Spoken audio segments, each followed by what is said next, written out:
The little mound of snow in the ditch didn't look like anything at all. Not a lost mitten, not a discarded grocery bag.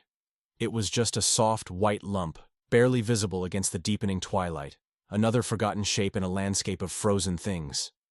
Leo almost didn't stop. His boots, caked with ice, felt like anchors. And the wind was a knife sharpened on the frozen lake air, slicing through his layers of wool and denim. He was just trying to get home. That was it. Just get home. Where the silence of his own four walls was at least a familiar kind of cold. But something made him pause. A flicker of his mother's voice, maybe from a lifetime ago. You always stop, Leo. You always look closer. A habit he thought he'd unlearned. He sighed, a cloud of his own frustration hanging in the air, and took 2 trudging steps off the plowed road, his feet sinking into the deep powder with a sound like crushing bones. The lump was smaller up close, and there was a shape to it, a curve that was too deliberate, a suggestion of a form beneath the fresh dusting of flakes. He brushed a gloved hand across the top of it, and the world stopped. It was fur, matted, ice-encrusted, the color of a stormy sky. And beneath it, the faintest, most terrifying outline.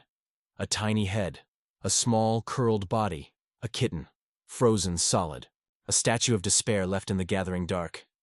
Leo's breath hitched, a sharp, painful gasp that had nothing to do with the cold. He wasn't a stranger to hard things. He'd held his father's hand in a hospital room that smelled of antiseptic and endings. He'd packed up his childhood home, box by box, each one a tomb for a memory. He'd learned how to live with a quiet that felt heavy. But this smallness, this absolute surrender to the cold. It felt like the final, cruel confirmation of something he'd been feeling in his bones for months, that the world was just a brutally efficient machine for extinguishing small, fragile lights. His knees gave way, sinking into the snow beside the tiny form. He didn't pray. He hadn't in years.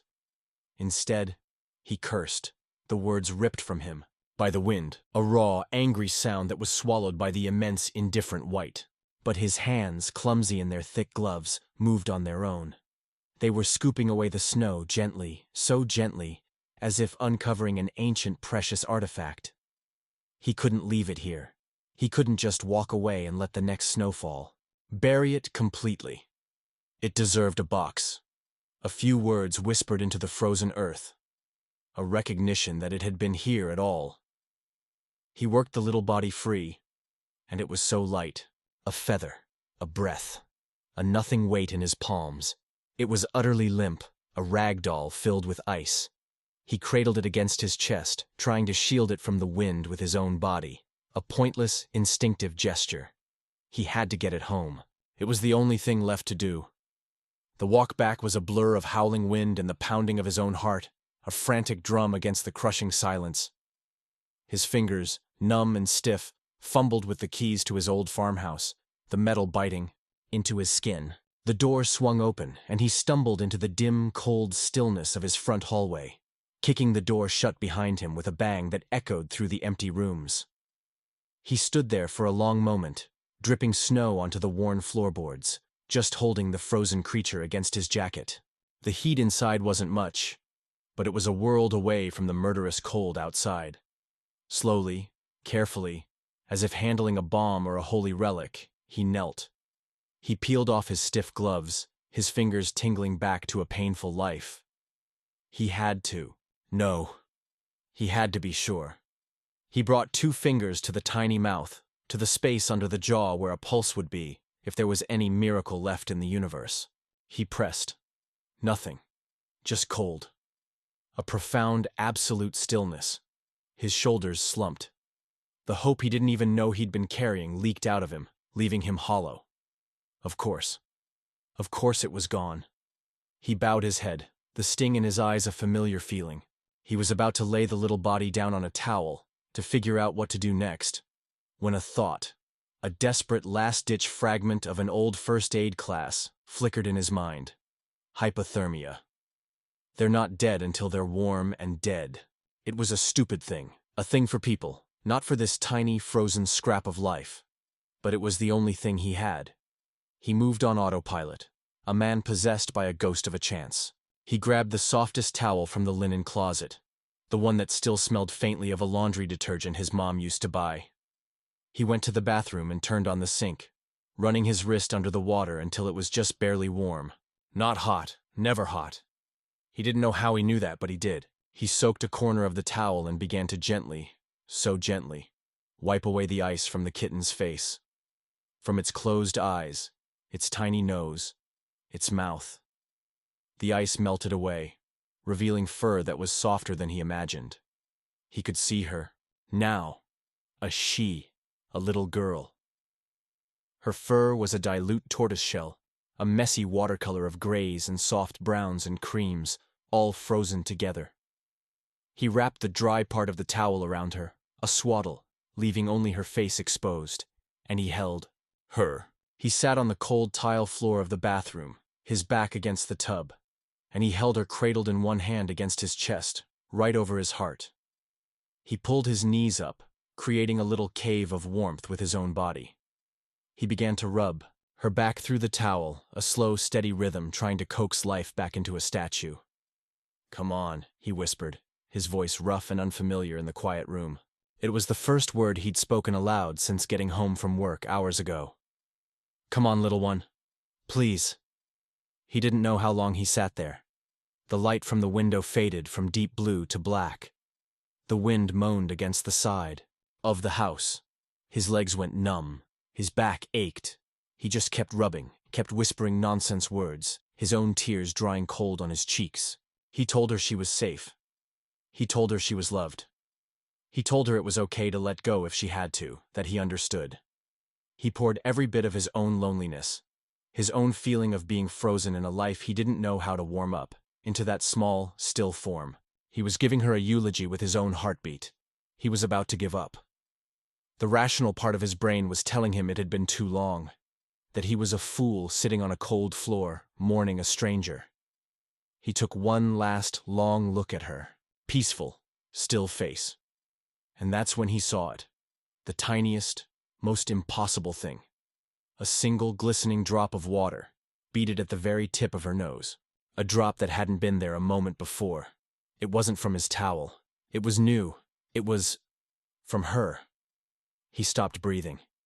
He leaned in closer, his own heart hammering so loud he was afraid it would scare away whatever fragile thread was trying to form.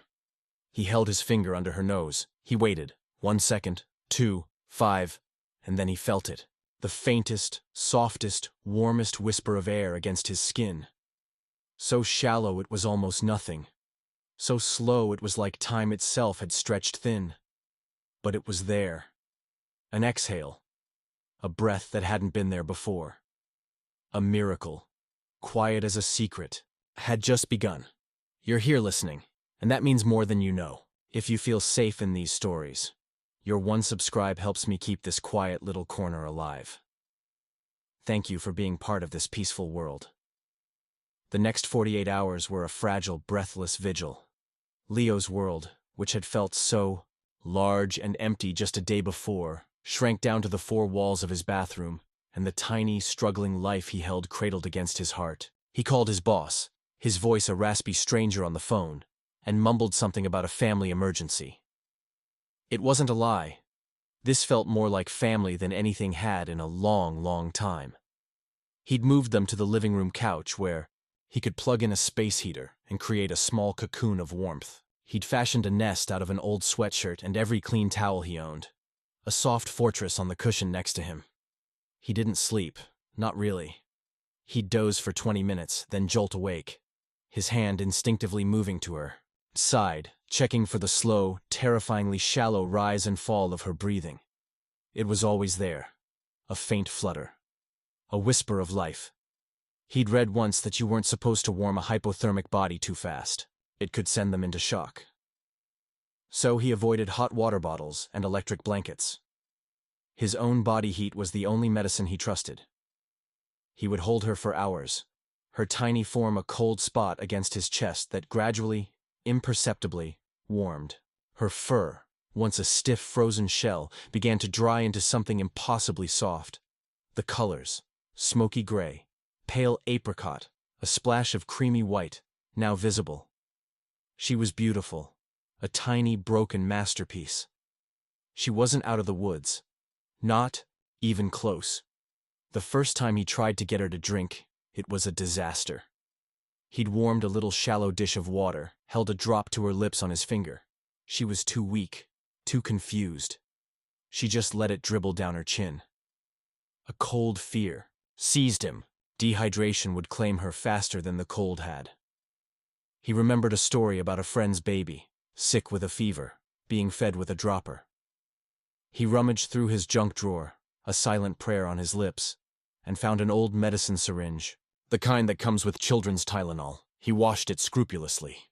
It became their first intimate, terrifying dance. He'd draw up a half-milliliter of warm water, gently slip the tip between her lips, and push the plunger with a trembling hand, a fraction of a millimeter at a time. He'd hold his breath, watching her throat, praying for a swallow. Sometimes she'd choke, a weak, pathetic little cough that would shake her whole body. His heart would stop every time. But sometimes she'd swallow. It was the most profound victory he'd ever experienced. Food was the next frontier. He'd driven through the blowing snow to the only store open, a 24-hour gas station, and bought a can of tuna in spring water. It felt ridiculous, standing in the fluorescent light, his face raw from the wind, buying a single can of tuna for a creature the size of his palm. Back home, he mashed a tiny flake of it with warm water into a gruel and offered it on the tip of the syringe. The reaction was immediate and world-altering. Her nose, which had been still and lifeless, twitched. The tiniest flicker. Her head, which had lolled against his hand for 2 days, lifted a quarter of an inch. Her eyes, which had been sealed, shut, opened into thin blue-gray slits. She couldn't focus. She was still so weak. But she was in there. She smelled the tuna. He fed her the mush drop by precious drop. She took it all. And for the first time, after the syringe was empty, she made a sound. It wasn't a meow. It was a breath. A sigh. A tiny rusted hinge swinging open. It was the most beautiful sound Leo had ever heard. He named her Ghost. Not because she was pale, but because her hold on life felt so tenuous, so ethereal. She'd fade in and out, sleeping for long stretches so deep and still he'd have to press his ear to her side to hear the faint, rapid drumbeat of her heart. Then she'd surface for a few minutes at a time and be present. Those were the moments he lived for. He started to learn her language. It was a vocabulary of breaths and tiny movements. The slow, rhythmic expansion of her sides when she was in a peaceful sleep. The faster, shallower pant when the syringe feeding was too much and she needed a break. The way her ears, which had been flattened and frozen, began to perk up just at the very base, when he spoke to her in a low, steady murmur. He told her everything. He told her about his dad, about the quiet cancer that had taken him piece by piece. He told her about the promotion at work he didn't get, the one he'd pretended not to want. He told her about the girl he'd thought he'd marry, who'd moved away and forgotten him. He poured all of his own quiet hurts into her small, furred body, and she absorbed them without judgment, her only reply a slow blink of her hazy eyes. He wondered, in those quiet hours, if she had any memory of the cold, of the snow, of the moment she gave up and curled into that final, fatal ball. Did she know he'd been the one to find her? Did she understand that the warmth, the food, the low voice, that it was all coming from the same source? Or was it just a confusing haze of suffering and then comfort? Have you ever had an animal wait for you, even when you didn't ask them to? This was the opposite. Leo was the one waiting. He was waiting for her. He realized, with a jolt, that his entire existence had been put on hold. The gnawing loneliness that usually filled his evenings was gone, replaced by a purpose so acute it was almost painful. The house wasn't quiet anymore. It was filled with the sound of the space heater's hum, the soft rustle of the towels, his own voice, and her delicate breathing. The silence had been banished. On the third evening, something shifted. He was sitting on the floor, his back against the couch, with Ghost swaddled in her towel nest on the cushion beside him.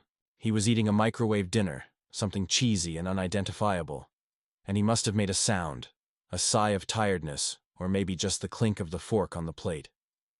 He looked over, and she was looking back at him, Her eyes were fully open. They were no longer the hazy blue of a newborn, but were shifting into a pale, clear sage green, the color of moss on a stone. And they were focused. On him. She was watching him. She was seeing him. Not as a source of heat or food, but as a person. A being. He froze, his fork halfway to his mouth, afraid that any movement would break the spell. They stayed like that, for a long time, just looking at each other in the soft glow of the lamp. The wind outside meant nothing. The cold was a forgotten dream. There was only this warm, quiet room, and this tiny creature who had come back from the very edge of everything, and him. He felt a lump form in his throat so large and sudden it hurt. He hadn't been truly seen by anyone in so long, and here he was, being seen by a miracle. Slowly, so slowly it was almost imperceptible. She stirred. She'd been lying on her side, swaddled tight. Now she struggled, a weak little wiggle. He instinctively reached out to help her, to adjust the towel, but he stopped himself. This was her work to do. He watched, his heart in his throat, as she managed to free one front paw from the folds of the towel. It was a tiny thing, and he could see the effort it cost her. She rested for a moment, gathering strength. Then she stretched that one paw out, not towards the food, not towards the warmth of the heater, towards him. The inch of space between the couch cushion and his shoulder might as well have been a mile. Her paw, with its miniature pink pads, stretched out into the air, reaching. She didn't have the strength to close the gap. She was just reaching, telling him she knew he was there, that she wanted to bridge the distance. Leo's breath caught. He didn't move. He just watched her small, brave effort, this monumental act of trust from a creature who had every reason to never trust again. And in that moment, the last of his own frozen edges began to thaw. The careful wall he'd built around his own heart, brick by lonely brick, didn't crumble. It just dissolved. Warmth flooded through him, a warmth that had nothing to do with the space heater. It was the warmth of being chosen, of being trusted. He ever so slowly lifted his own hand, his fingers trembling just a little. He didn't pick her up. He didn't even pet her. He simply brought his index finger to her outstretched paw, bridging the final, tiny gap himself. Her tiny toes, still cool to the touch, brushed against his skin. It was the lightest, most fragile connection imaginable. And then, the most incredible thing happened. One of her tiny, needle-like claws, no bigger than a pinprick, emerged and gently, oh so gently, hooked into the fabric of his shirt sleeve. It wasn't a grab. It wasn't a need. It was an anchor. A tether. She let out another one of those tiny, rusted sighs, her eyes slowly closing, her head sinking back into the towel. But her paw stayed there, her microscopic claw holding on to him. She had made contact. She had broken the distance. And in the quiet of the room, with the snow falling silently outside the window, Leo finally understood. He wasn't just saving her. She, in her quiet fighting way, was saving him right back. The bond wasn't just forming. It had been forged, in ice and in warmth, and it was now unbreakable. The anchor hold of her tiny claw on his sleeve that night was the beginning of everything and the end of nothing. It was as if that one fragile connection had completed a circuit, allowing a current of trust to finally flow between them. Ghost began to heal in earnest after that. Her movements, once so weak and tremulous, gained a new, deliberate strength. She started to hold her head up for longer periods, her sage-green eyes tracking Leo as he moved around the living room, fetching more water, another can of food, a fresh towel. She began to complain, too. The rusty hinge of her voice grew stronger, developing into a proper, if miniature, meow, a sound like a tiny squeak toy being stepped on. She'd use it when the syringe of food wasn't arriving fast enough to her liking, or when Leo dared to get up to use the bathroom, leaving her alone on the couch. He lived for that sound. It was the opposite of the silence that had plagued him. It was a demand, a presence. It meant she wanted him, needed him. He'd find himself talking to her constantly, a running commentary of his every action. "Okay, little boss, I'm just getting your lunch. Or, "Hang on, let me just warm this up. It'll be worth the wait, I promise." His voice, which had grown unused to speaking, felt rough but warm in his throat. The house was no longer an empty shell. It was their shared convalescence room, a warm cave where they were both learning how to be alive again. The day she first stood up on her own was a holiday. Leo had just placed her bowl of tuna mush on the couch cushion next to her. Usually, he'd have to support her head, guide her mouth to it. But this time, she sniffed the air, her nose working overtime. Then, with a concentration that furrowed her tiny brow, she pushed herself up. Her front legs splayed wide, shaky as a newborn fawn's. Her back legs were tucked underneath her, wobbling violently. She held the position for 3 full seconds, a monumental feat of engineering and will, before her elbows buckled and she flopped face first into the food. She emerged a moment later, blinking, with tuna paste on her nose and forehead. Leo laughed, a real, full-bodied laugh that startled him with its sound. He hadn't laughed like that in years. Ghost just looked at him, indignant, and then began to meticulously clean her face, as if the whole embarrassing display had been his fault. That was the start of her independence. She began to explore the couch, a vast continent of cushions and throw blankets. Her movements were still drunken, uncoordinated. She'd take a few steps, then collapse in a heap, exhausted from the effort. She'd bat at the fringe of a blanket with a paw, her eyes crossing with focus, before falling asleep mid-play. Leo watched her every move, his heart a constant pendulum swinging between sheer joy and abject terror. Every stumble felt like a potential catastrophe. Every sneeze, and there were a few, as her little system cleared out the last of the cold, sent him into a spiral of internet searches about feline respiratory infections. He'd bought her things. A small plush bed that she ignored in favor of his old sweatshirt, a few crinkly toys, a shallow litter box he placed on the floor by the couch. She'd taken to the litter box immediately, with an innate dignity that made him smile. She was a messy digger, scattering litter everywhere, but she always carefully covered her business afterward, a lady with her standards. It was around this time that the first strange thing happened. Leo had gone to the kitchen to make a sandwich, leaving Ghost snoozing in her sweatshirt nest on the couch. He was gone maybe 3 minutes. When he came back, she was awake, sitting upright, and she was chewing. Her little jaws were working steadily, and she had a look of intense concentration on her face. "What have you got there, little one?" he asked softly, moving closer. She stopped chewing and looked at him, her eyes wide and innocent. Then, as he reached out a hand, she quickly swallowed whatever it was. There was a definite, audible gulp. She then proceeded to wash her paw, refusing to make eye contact, the picture of nonchalance. Leo was baffled. He checked the couch around her. Nothing. He ran his hands over the cushion. No crumbs, no bits of food. He was meticulous about cleaning up after her meals. There was nothing she could have found. He wrote it off. Maybe it was a bit of lint. Maybe she was just practicing chewing. He let it go. But it happened again the next day. He'd been reading on the floor beside the couch, his back against it. He heard the soft, rustling sound of her moving around above him. Then, the distinct, quiet sound of chewing. Not the loud, messy crunch of the dry kitten food he'd started to mix in with her wet food. This was a softer, more deliberate munching. He slowly turned his head to look over the cushion. She was facing away from him, her shoulders hunched in a private, secretive way. She was definitely eating something. He stood up, trying to be quiet. "Ghost?"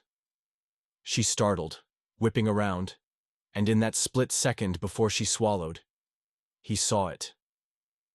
Something dark. Something thin and strappy, like a piece of leather or a stem. It was gone in an instant. She licked her lips and blinked at him slowly, as if to say, "You're imagining things." A low-grade worry began to hum in the back of Leo's mind. Was she eating the couch? The stuffing? He checked the cushions frantically, running his hands over every inch of the fabric. No holes, no tears. Was it the fringe on the blanket? It was all intact. He spent the next hour on the floor, on his hands and knees inspecting every square inch of the carpet beneath and around the couch, looking for whatever small, mysterious thing she could have found. He found nothing but dust bunnies and a single, long dried-up pea that had probably been there since he moved in. He started watching her more closely, his quiet joy now tinged with a nagging anxiety. The fear of losing her, after all this, was a cold knot in his stomach. What if she was eating something poisonous? What if it was blocking her tiny insides? He scrutinized her litter box like a forensic scientist, relieved each time he found evidence that her digestive system was, against all odds, working perfectly. The mystery deepened. A few days later, he was woken up not by her meowing for breakfast, but by a soft, scratching sound. It was coming from the corner of the living room, near the bookshelf. The space heater was off. The room was chilly with the early morning light, and Ghost was not on the couch. Panic, immediate and cold, shot through him. He sat bolt upright. "Ghost?" The scratching stopped. A moment later, she came trotting out from behind the bookshelf, her tail a happy little question mark in the air. She marched right up to him, rubbed against his leg, and let out a chirpy, good morning meow, as if everything was completely normal. He scooped her up, checking her over, his heart hammering. She was fine. Purring. She even licked his thumb. But what was she doing back there? Later that day, while she was nailing a deep post-breakfast nap, Leo investigated. He got on his knees and looked behind the bookshelf. It was a narrow space, a few inches wide, a classic dead zone for dust and lost things. And there, tucked against the baseboard, was a small, neat pile of objects. His breath caught. It wasn't trash. It was a collection, a treasure trove. There was a twisted piece of dark brown, fibrous thing he recognized as a piece of old tobacco, from a cigarette butt he'd tracked in on his boot weeks ago. There was a length of red and white string, the kind from a butcher's roast he'd made a month back. There was a faded, plastic twist tie. And there, at the center of the pile, was the unmistakable dark brown stem of a pine needle. Probably from the Christmas tree he'd dragged out to the curb in January. She wasn't just eating random things, she was collecting them. She was finding the smallest, most overlooked fragments of his life, the detritus he never even saw, and she was curating them, hoarding them, stashing them in her secret place. The emotion that washed over him was so complex he couldn't name it. It was part awe, part confusion, and a deep, aching tenderness. This tiny creature, this ghost he'd brought back from the dead, was building a nest. Not just a physical one from towels and sweatshirts, but a nest made of the scraps of his world. She was gathering pieces of him. He left the collection untouched. It was hers. But the mystery was now a constant presence in the room. He'd notice her pause during her explorations, her head cocked, her eyes laser-focused on some invisible speck on the carpet. She'd pounce, with a clumsiness that was still endearing, and then scurry away, something clutched in her tiny mouth. Her mission, clear. She'd disappear behind the bookshelf, and he'd hear the soft pat of her new treasure being added to the pile. Do you think animals know when we're at our lowest? He thought they did. He thought they knew everything. He believed, with a certainty that felt bone deep, that her collecting wasn't random. It was a compulsion born from something deeper. Was she, on some primal level, trying to thank him, offering him the only gifts she could find? Or was she, a creature who had lost everything, simply making sure she would never be without resources again? Building a stockpile for the next long winter she feared was coming? The behavior was strange, but it wasn't harmful. She was eating her real food voraciously, gaining weight, her ribs no longer visible under her soft fur. She was playing, her coordination improving every day. She was thriving, so Leo let it be. Her little hoard was her secret, and he was the grateful keeper of it. The pattern held for a week. Life settled into a new, beautiful rhythm. He'd go to work for a few hours, his stomach in knots the whole time, only to come home and find her, waiting by the door, having somehow learned the sound of his truck. She'd follow him from room to room, a tiny, silent shadow. She'd sleep curled in the crook of his arm at night, her purr a quiet motor against his side, a sound that lulled him into the deepest, most peaceful sleeps of his adult life. He thought they were in the clear. He thought the mysteries were small and sweet. He was wrong. It started on a Thursday. The weather had turned brutal again, a flash freeze glazing the world in a layer of treacherous ice. Leo had decided to work from home, his laptop on the coffee table, Ghost asleep in her bed nearby. He was deep in a spreadsheet when he realized the room had gone quiet. The soft, contented snores from the sweatshirt had stopped. He looked over. Her bed was empty. A quick scan of the room showed she wasn't on the couch or in her usual sunspot on the carpet. His eyes went immediately to the bookshelf, but there was no sound coming from there. The house was silent, except for the ticking of the old clock in the hallway. "Ghost?" he called, his voice tight. No answering meow. No skitter of paws on the floorboards. He got up, his heart starting to beat a little faster. He checked the bathroom, the kitchen, under his bed. Nothing.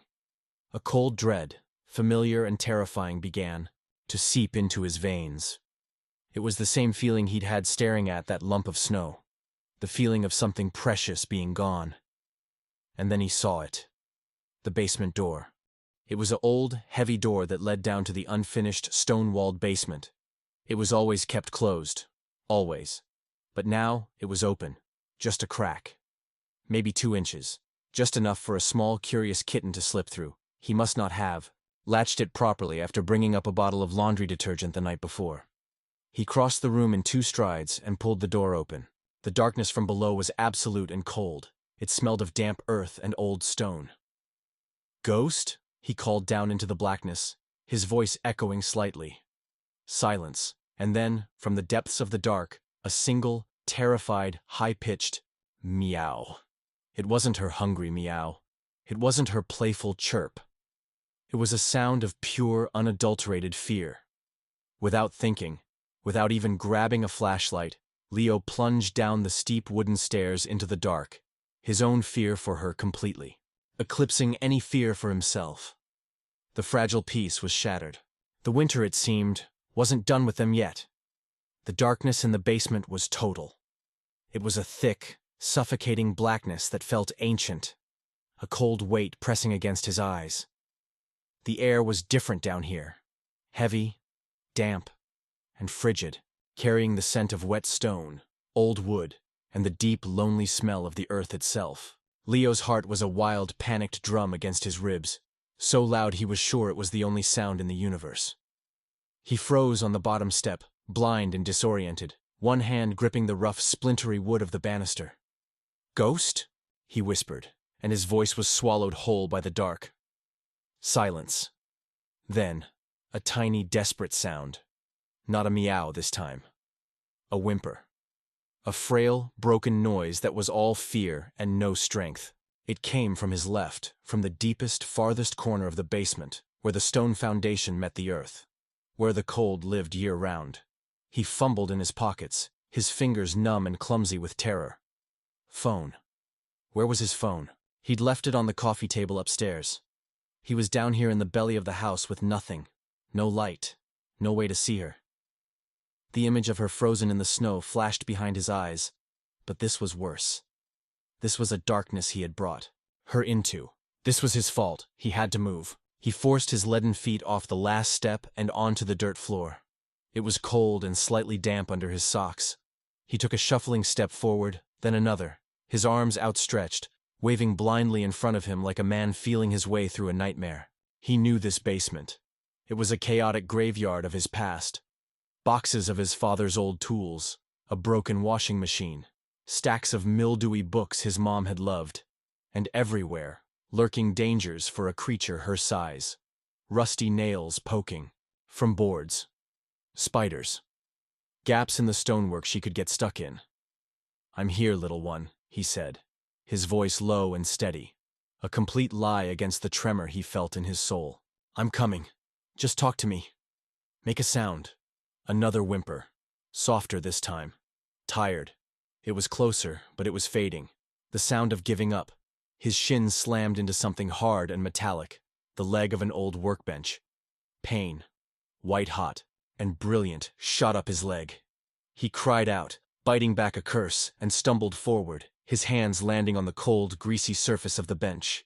He leaned against it, sucking in air, tears of pain and frustration welling in his eyes. He was Useless. He was failing her all over again. No. The word was afire in his head. No. Not this time. He pushed off the bench, ignoring the throbbing in his leg. He focused everything he had on that corner, on the sound of her fear. He moved toward it, slower, now, more carefully, his hands skimming the tops of boxes, feeling his way. His breath was coming in ragged clouds in the icy air. He could feel the cold seeping up through the thin soles of his socks, a familiar, hated feeling. And then his fingertips brushed against something. Not wood, not metal. Something soft. Fabric. It was the old couch. The hideous floral patterned thing from his grandparents' house that he'd shoved down here years ago, meaning to get rid of it, and had just never did. It was pushed right against the far wall. And the sound, the whimper, it was coming from underneath it. He dropped to his knees in the cold dirt, ignoring the sharp stones that dug into his skin. He pressed his cheek to the ground, trying to peer into the black space under the couch. Nothing, just a deeper black. Ghost? He whispered, his lips almost touching the dusty floor. A tiny movement, a shift in the shadows. And then, 2 pinpricks of light reflected back at him. Her eyes, wide with fear, glowing in the absolute dark. She was deep under there, pressed against the far wall. He'd never be able to reach her. Panic surged again, cold and sharp. If he tried to drag the couch out, he might scare her deeper, or worse, hurt her. He was trapped. She was trapped. Okay, he breathed, forcing his voice to be calm. A rock in a stormy sea. Okay, sweet girl. It's okay. I'm right here. I'm not leaving. He stayed there, on his knees in the dirt, his face pressed to the floor, talking to her. He told her about the first time he saw her, a lump in the snow. He told her about the sound of her first breath. He told her about the way she'd hooked her claw into his sleeve, and how it had felt like she was anchoring him to the whole world. He poured out every memory, every fragile moment of their last few weeks, his words a lifeline he was throwing into the dark. She stopped whimpering. He could hear her breathing, a quick, frightened pant. But she was listening. He knew she was. Listening, minutes stretched out. His knees ached with cold. The damp was seeping through his pants. He didn't move. He just kept talking, his voice growing hoarse. And then, a miracle. A slow shuffling sound from under the couch. The 2 pinpricks of light grew closer. He could make out her shape now. A small, dark form inching toward him through the dust. She was moving slowly, hesitantly. But she was moving. Toward him. His eyes welled up, hot tears cutting through the grime on his face. That's it, he whispered. Come on, my brave girl, come to me. She emerged from under the couch, her body low to the ground, her tail tucked tight. She was shivering, not from the cold, but from pure, adrenalized fear. She stopped just inches from his face, her eyes locked on his. She didn't run. She didn't hide. She just stood there, trembling, looking at him. Slowly. So slowly it was, almost not happening. He lifted his hand from the dirt. He held it out, palm up, an offering, an invitation. She looked at his hand, then back at his eyes. The trust they had built, day by painstaking day, was being tested in this dark, cold crucible. It was everything, all at once. She took one step forward, then another. She lowered her head and, with the utmost fragility, pressed the top of her skull into the center of his palm. It was the same as the first touch, but infinitely more. It wasn't a claw-hooking fabric. It was her whole self, her fear, her trust, her life, pressing into his hand. It was a surrender and a claim all at once. A silent scream of, "You are my safety." A sob broke from Leo's chest. He didn't try to stop it. He let his forehead rest against the dusty floor, his hand cupping her head, feeling the frantic beat of her heart through his palm. They stayed like that, man and cat, connected in the dark, breathing each other's air. He gently scooped her up, cradling her shivering body against his chest. She buried her face into the hollow of his neck, her cold nose pressed against his skin. He could feel the wild, rabbit-fast rhythm of her heart begin to slow, to sync with his own. He stood up, his body protesting, and carried her toward the stairs, toward the sliver of light from the open door.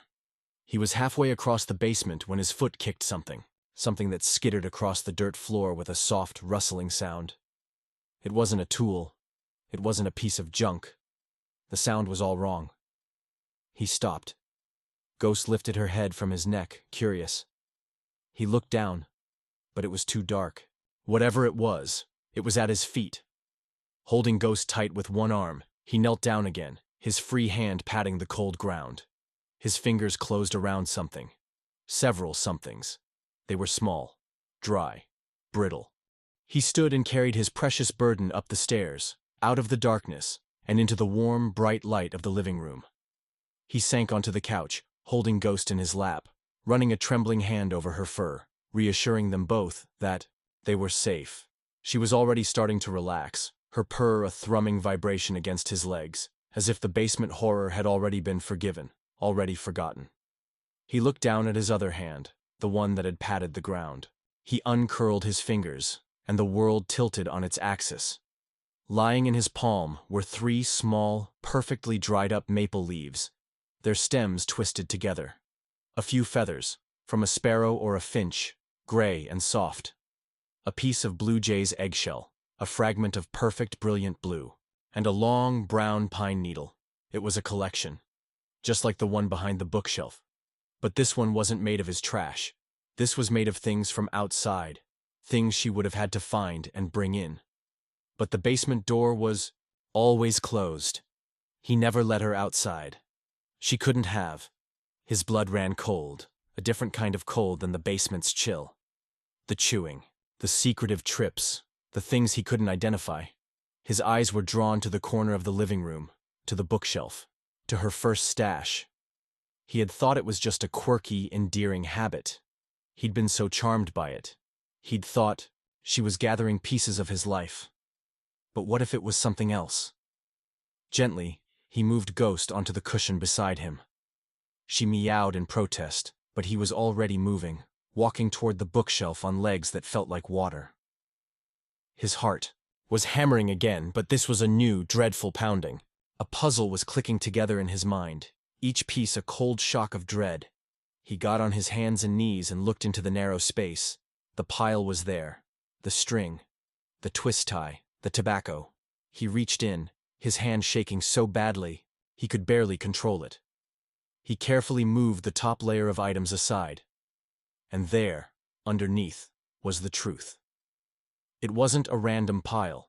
It was a nest, woven into the string, and the twist tie was more grass, more feathers, more tiny, downy fluff.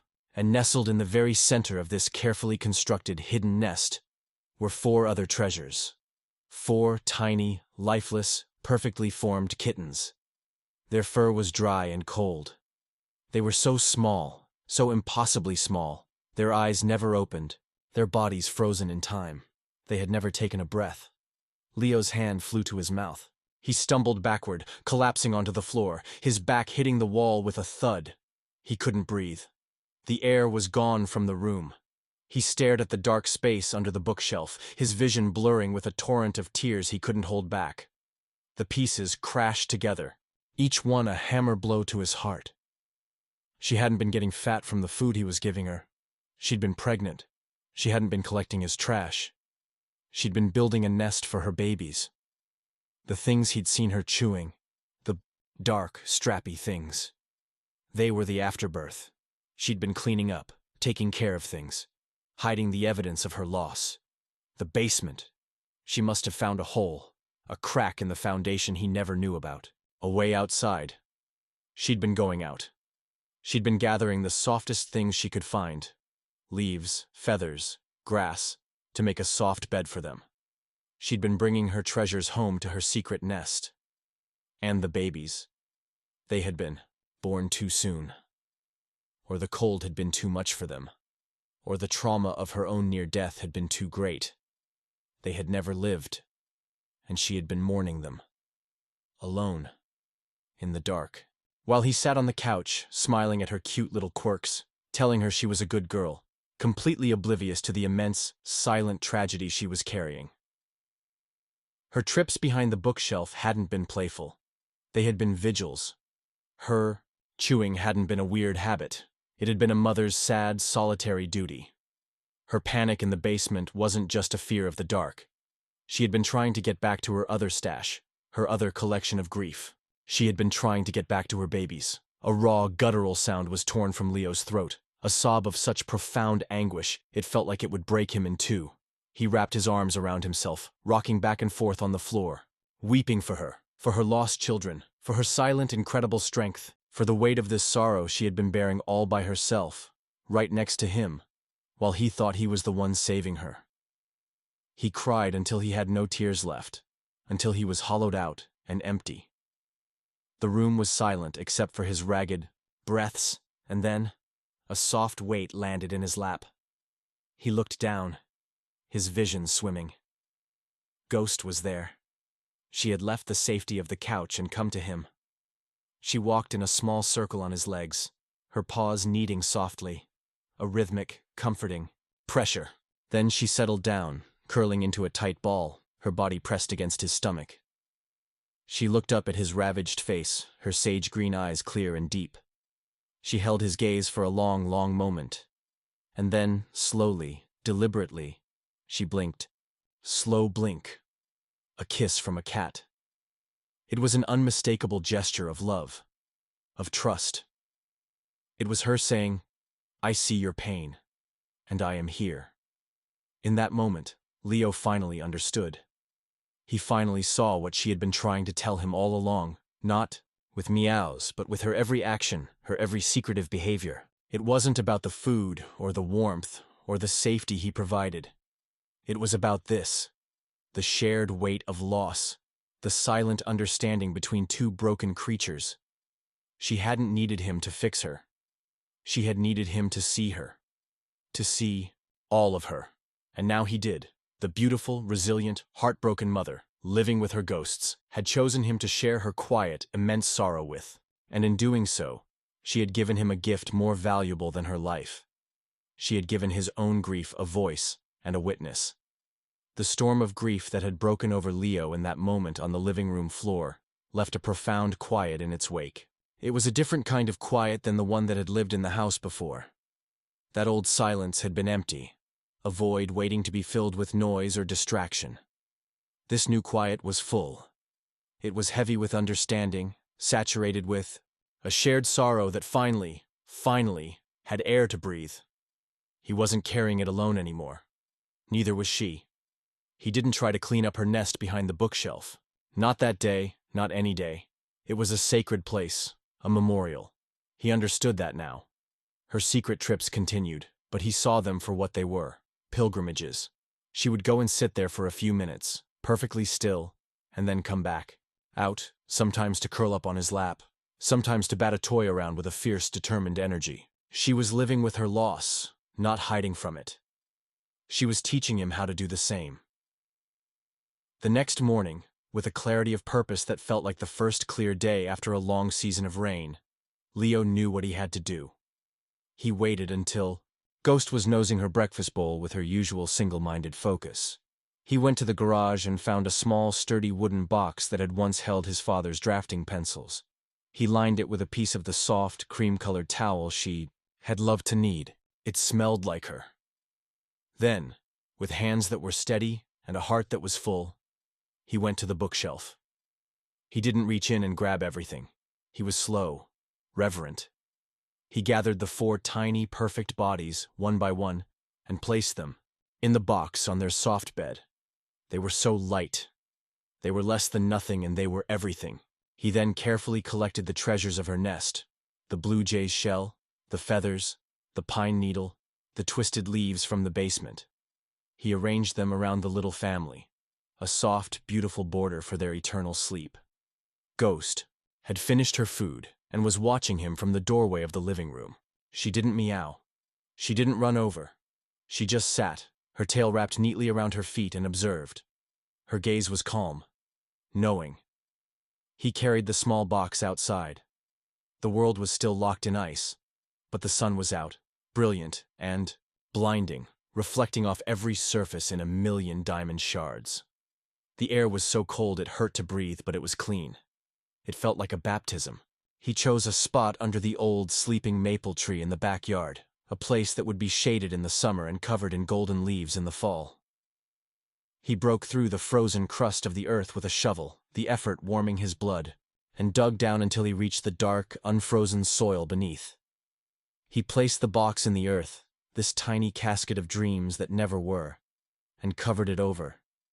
He didn't mark it with a stone. He didn't need to. He would always know it was there.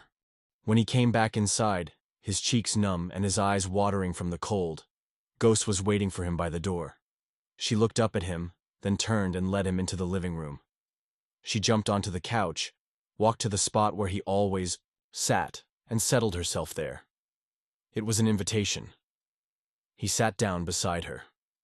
For a long time they just looked at each other, the human who had stumbled upon a frozen lump of grief, and the cat who had shown him that what looks like an end can sometimes be a brutal, beautiful beginning. He reached out a hand, and she leaned into his touch, her purr starting up like a quiet engine vibrating through the couch cushions, through his hand, straight into the newly thawed chambers of his heart. That was the turning point, the moment the long, gray winter inside of Leo truly began to break. Mornings became lighter. He'd wake to the feeling of a small weight on the pillow next to him, Ghost's face inches from his, her whiskers tickling his nose. She'd trill, a quiet, questioning sound, her version of, "Good morning, are you still there?" He'd laugh, a real easy sound that was becoming more and more familiar, and scratch behind her ears. The first thing he saw each day was no longer the empty other side of the bed. It was her. It was enough. Nights became less heavy. The silence was now punctuated by the skittering sound of a crinkle ball being batted across the floorboards, or the soft thump as she leaped onto the foot of the bed. He'd read, and she'd curl herself into the space behind his bent knees, a warm, purring blanket. The house felt lived in. It felt like a home. Her home. Their home. She never brought another treasure inside. The compulsion, the drive to build, and gather and hoard, seemed to have left her. Her nest was complete, just in a different way than she had planned.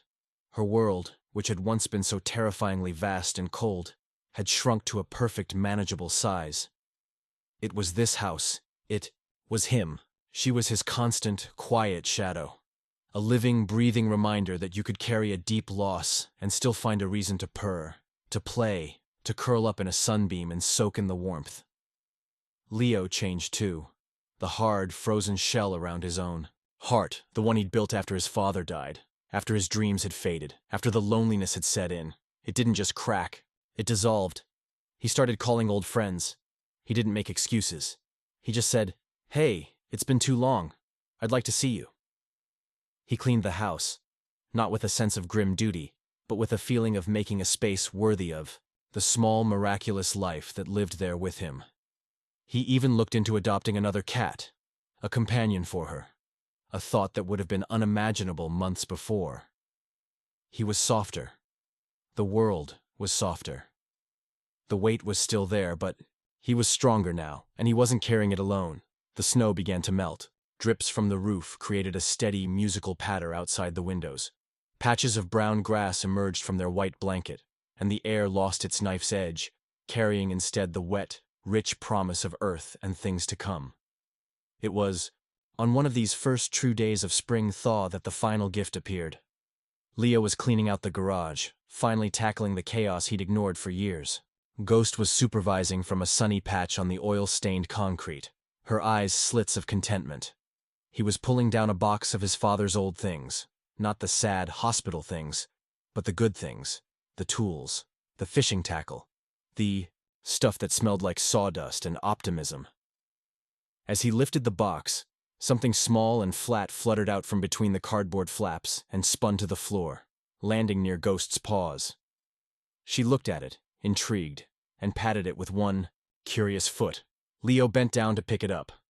It was an old photograph, faded and dog-eared. He hadn't seen it in years. He blew the dust from its surface. It was a picture of his father, decades younger, maybe in his late 20s. He was sitting on the back steps of this very house, grinning at the camera, his face unlined and bright with life. And curled in his lap, a look of utter blissful possession on its face, was a cat.